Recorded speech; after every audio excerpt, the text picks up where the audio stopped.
yung binantayan nating low pressure area no mga nakaraang araw ay tuluyan na naging isang ganap na bagyo kaninang alas 2. Kaninang alas 4, ito'y huling namataan sa layong 115 kilometers west-southwest ng Abukay, Bataan. May taglay na lakas na hangin na 45 kilometers per hour malapit sa sentro at pagbugso na umaabot ng 55 kilometers per hour.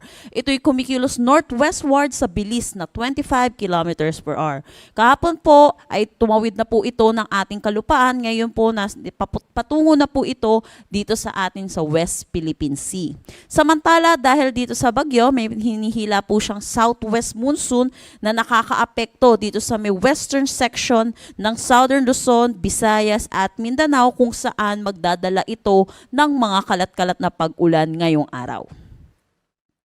Para naman sa ating tropical cyclone wind signal number 1, nakataas ito dito sa may Zambales, Bataan, Lubang Island ng Occidental Mindoro. Kaya inaasahan po natin yung mga malalakas na bugso ng hangin. Pero habang palayo din po itong bagyong si Henry, inaasahan po natin malilift din itong tropical cyclone wind signal natin. Possible po mamaya din po.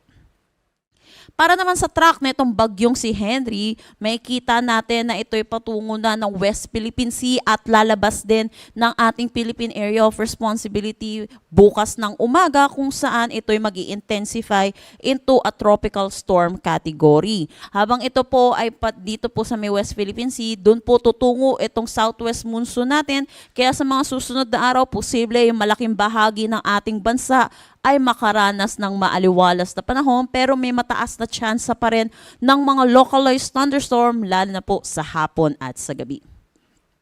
Para naman sa ating forecast na ulan, dala nitong bagyong si Henry at ng southwest monsoon, inaasahan pa rin natin ang 50 to 100 millimeters of rain dito sa Occidental Mindoro, Oriental Mindoro, dulot ito ng bagyong si Henry. Southwest monsoon naman ang magdadala ng pag-ulan dito sa may Palawan ngayong araw. Inaasahan po natin dahil ilang araw na rin po tayo nakakaranas dito sa mga lugar na ito ng mga sunod-sunod na pag-ulan, mataas na po yung tsansa ng mga pagbaha at mga pagguho ng lupa. So iba yung pag-iingat po para sa ating mga kababayan at ugaliin po natin makinig sa ating mga local government unit.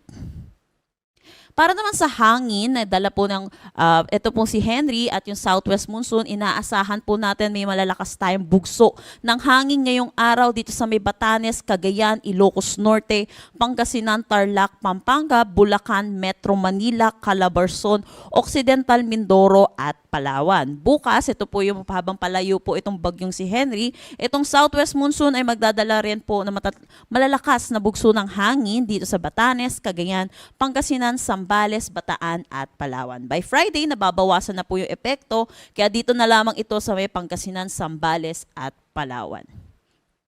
Wala naman tayong nakataas na anumang gale warning sa anumang seaboards ng ating bansa, pero iba yung pag-iingat pa rin po kung saan po dadaan itong bagyo po natin at lalo na po kapag meron po tayong mga localized thunderstorm lalo na sa hapon at sa gabi.